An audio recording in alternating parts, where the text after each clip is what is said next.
Hello मित्रों, केम छो बधा? मजा में जशो ने हूँ पण मजा में छूं। आज आपणे बनाववाना छे ड्राय फ्रूट लाडू अने आना नाम घणा बधा छे। खजूर लाडू पण तमे कही शको छो, फरारी लाडू पण कही शको छो अने ड्राय फ्रूट लाडू पण कही शको छो। तो ड्राय फ्रूट लाडू बनाववा माटे आपणे जोईशे खजूर। तो आपणे एमां जोईशे ड्राय फ्रूट। तो ड्राय फ्रूट माटे जो आपणे काजू ने बदाम लई लीधा छे अने एने आ रीते कटिंग करी लीधा छे। तमने पसंद होय एटला वधारे के ओछा तमे नाखी शको छो अने तमारे खजूर होय एटला पण लेवा होय। मानो कि तमारे 500 ग्राम खजूर छे तो 500 ग्राम पण ड्राय फ्रूट लई शको छो। नो पसंद होय तो तमे ओछा पण लई शको छो। तो जो आपणे खजूरने कटिंग आ रीते करी लीधो छे अने सरस मजानो कटिंग थई जाय अने आवी रीतना आपणे ड्राय फ्रूट कटिंग करी लेवाना छे। तो तमे जोई शको छो આપણે ખજૂર અને ડ્રાયફ્રૂટ બધું કટિંગ થઈ ગયું છે।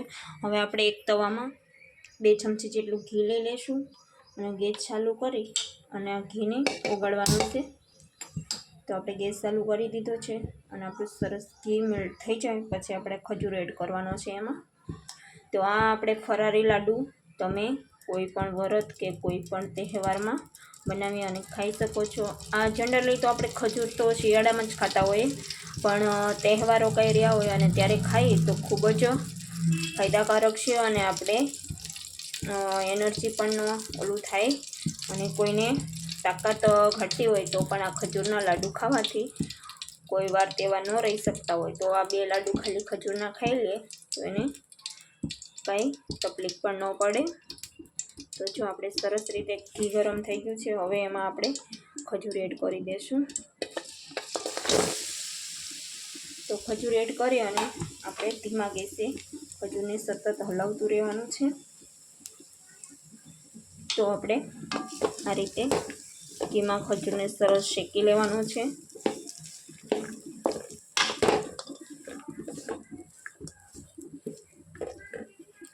આ લાડુ કોઈ બાળકો ડ્રાયફ્રૂટ ન ખાતા હોય ને તો પણ ખાવા માંડે એવા લાડુ બને છે। ડ્રાયફ્રૂટથી ભરપૂર લાડુ હોય છે તો બહુ જ ગુણકારી અને બહુ જ ફાયદાકારક લાડુ છે। તો તમે ક્યારેય ન બનાવ્યા હોય તો બનાવતા રહેજો અને તમે બનાવ્યા હોય તો કોમેન્ટમાં જરૂરથી બતાવજો તમે કઈ રીતે બનાવો છો અને હું કઈ રીતે બનાવું છું એમ। તો આ લાડુની રેસીપી તમને કેવી લાગે છે એ જરૂરથી અમને જણાવજો અને તમે તમારા ઘરે કઈ રીતે બનાવો છો એ પણ અમને કહેજો। તો આપણે ખજૂર સરસ રીતે આમ મેલ્ટ થઈ જવું જોઈએ। આમ કચરો આપણે જે કટિંગ કરેલું છે ને એ આમ લાડુ ગરમના શેપમાં આવી જાય ને ત્યાં સુધી આપણે શેકવાનો છે અને ગેસ સાવ ધીમો જ રાખવાનો છે કેમ કે ફૂલ ગેસ રાખશું તો આપણો ખજૂર દાજવા કરશે એટલા માટે। તો જો આપણે પહેલાં કરતાં ઘણો ખજૂર આપણો મેલ્ટ થઈ ગયો છે અને ઓગળી ગયો છે તમે જોઈ શકો છો। આ રીતે આપણે આ રીતે તવીથાની મદદથી આપણે ભાર દેતું જવાનું અને શેકતું જવાનું છે। તો તમે જોઈ શકો છો આપણો ખજૂર સરસ મેલ્ટ થઈ ગયો છે। હવે આ સમયે આપણે પાછું 1 ચમચી ઘી એડ કરી અને ડ્રાયફ્રૂટ એડ કરી દઈશું એટલે ડ્રાયફ્રૂટ પણ સરસ શેકાઈ જાય। તો આ રીતે આપણે 1 ચમચી ઘી એડ કરીશું અને ડ્રાયફ્રૂટ એડ કરી દઈશું એટલે આપણા ડ્રાયફ્રૂટ પણ સરસ શેકાઈ જાય।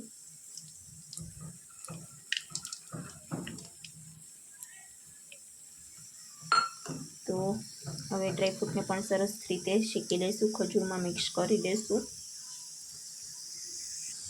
તો જો આપણે ડ્રાયફ્રૂટ પણ સરસ મિક્સ કરી લીધા છે અને આ સમયે આપણે 2 ચમચી જેટલી દળેલી ખાંડ એડ કરી દઈશું એટલે આપણે ખજૂર તો મીઠો જ હોય છે ખજૂરમાં કોઈ જરૂર નથી પડતી પણ આપણે ડ્રાયફ્રૂટ એડ કર્યા છે ને તો ડ્રાયફ્રૂટ આપણે મોરા ન લાગે એટલા માટે આપણે 2 ચમચી જેટલી દળેલી ખાંડ એડ કરી દેવાની છે। અને તમારે જો ગળ્યું પસંદ ન હોય તો તમે ખાંડને સ્કીપ પણ કરી શકો છો। તો આપણે બધા ઘરમાં બધા મીઠું અને ગળ્યું ખાય જ છે એટલા માટે આપણે 2 ચમચી જેટલી ખાંડ એડ કરી છે અને હવે સરસ રીતે મિક્સ કરી લઈશું। તો જો આપણે ખાંડ પણ સરસ મિક્સ થઈ ગઈ છે હવે ગેસ કરી દઈશું બંધ અને ગેસ બંધ કર્યા પછી પણ આપણે થોડી વાર માટે હલાવી લઈશું એકદમ સરસ રીતે. અને આપણે બાજુમાં છે ને કુકર મૂકી દીધું છે, એટલે કુકરની સીટીનો અવાજ તમને આવતો હશે, પણ સોરી ગાઈઝ, આપણે રસોઈનો ટાઈમ થઈ ગયો છે, એટલે બાજુમાં આપણે બટેટા પણ બાફવા મૂકી દીધા છે, તો તમને સીટીનો અવાજ આવતો હશે, તો એટલા માટે સોરી. અને હાલો હવે આનો ખજૂરનો ગેસ બંધ કરી દઈશું અને તવાને નીચે ઉતારી લઈશું. નીચે ઉતારીને પણ થોડી વાર માટે હલાવતા રહીશું આપણે.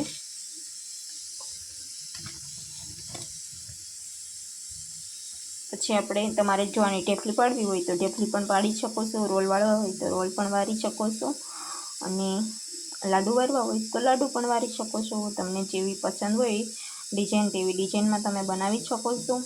તો આપણા ખજૂર લાડુ છે ફરારી તૈયાર.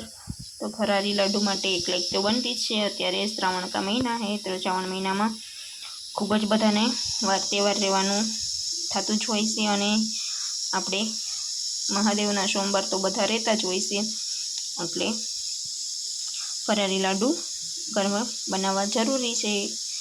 તો હાલો આપણે લાડુ વારી લઈએ. તો જો આપણા લાડુ બનીને થઈ ગયા છે તૈયાર, તમે જોઈ શકો છો. સરસ આપણે નાના નાના લાડુ વારી લીધા છે. તમને પસંદ હોય તેવા તમે નાના કે મોટા કરી શકો છો. તો આપણે જો નાના નાના લાડુ વારી લીધા છે, અને આ ભગવાનને આપણે પ્રસાદ ધરાવવા માટે હાવ નાના લાડુ વાર્યા છે, તમે જોઈ શકો છો. અને આપણે પ્રસાદીમાં કોઈ બાળકોને કે કોઈને દેવા હોય તો પણ દઈ શકીએ. તો જો આપણે છે ને, મારા મમ્મી દશામાનું વ્રત રહે છે, તો આપણે દશામાને ધરાવશું. તો મારા મમ્મી માટે મારા મમ્મી ગામડે રહેશે, તો ગામડે આપણે આ લાડુ મોકલવાના છે દશામાની પ્રસાદી તરીકે. તો ત્યાં સુધી આપણે કોઈ શાકશું નહીં. ખૂબ જ ટેસ્ટી અને ફાયદાકારક લાડુ તો છે જ, પણ આપણે માતાજીને ધરાવ્યા પહેલાં ચાખવાના નથી, એટલે આપણે પહેલાં માતાજીને ધરાવશું દશામાને, અને પછી આપણે બધા ખાશું.